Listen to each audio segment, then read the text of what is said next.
Assalamualaikum warahmatullahi wabarakatuh. Perkenalkan, nama saya Naswa Abibah Al-Zahra dari kelas 11 IPS 1. Di sini saya akan menjelaskan tentang penduduk Jepang.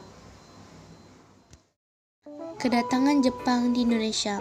Serangan Jepang ke Hindia Belanda terjadi pada 11 Januari 1942 dengan pendaratan pertama di Tarakan, Kalimantan Timur pada Februari 1942.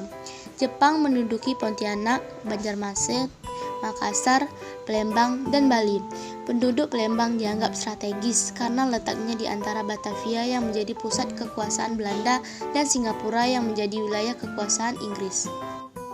Tepatnya pada Maret 1942, Jepang menyerang Batavia dan Belanda. Sejak Maret 1942, Indonesia menjadi daerah kekuasaan Jepang.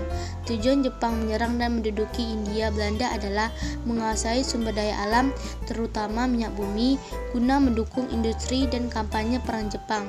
Jawa dirancang sebagai pusat seluruh operasi militer di Asia Tenggara. Lalu Belanda pun menyerang tanpa syarat di Kalijati, Sumbang, Jawa Barat pada 8 Maret. Kedua, respon bangsa Indonesia terhadap penduduk Jepang. Masa 3,5 tahun penduduk Jepang merupakan salah satu periode yang paling menentukan dalam sejarah Indonesia.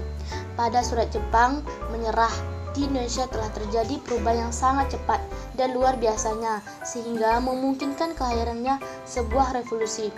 Jepang dalam hal ini telah memberikan sumbangan secara melakukan politisi bangsa Indonesia hingga tingkat desa.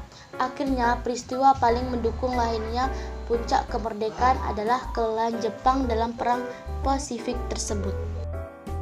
Bentuk-bentuk perlawanan yang timbul memang berhasil mengancam kekuasaan Jepang di wilayah-wilayah tersebut. Tetapi, Jepang selalu berhasil mengalami perilaku yang sangat buruk. Jepang menerapkan dua prioritas kebijaksanaan terhadap Indonesia, yaitu sebagai berikut. 1.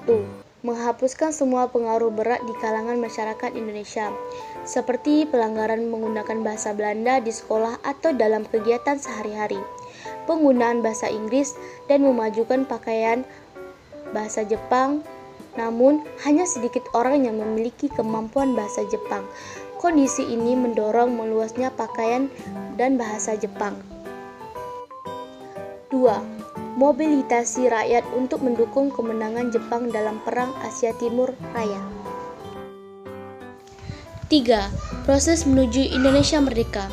Pada Maret 1945, Jepang mengumumkan berdirinya Badan Penyelidik Usaha Persiapan Kemerdekaan Indonesia atau BPUPKI dan menunjukkan perjaminan sebuah ketua. Selanjutnya, pada Juli 1945, Jepang berusaha mempersatukan gerakan pemuda yang bergabung dalam organisasi dan Jawa dalam Gerakan Rakyat Baru atau BPUPKI. Berangkat sekitar 60 orang yang mewakili bahasa Indonesia.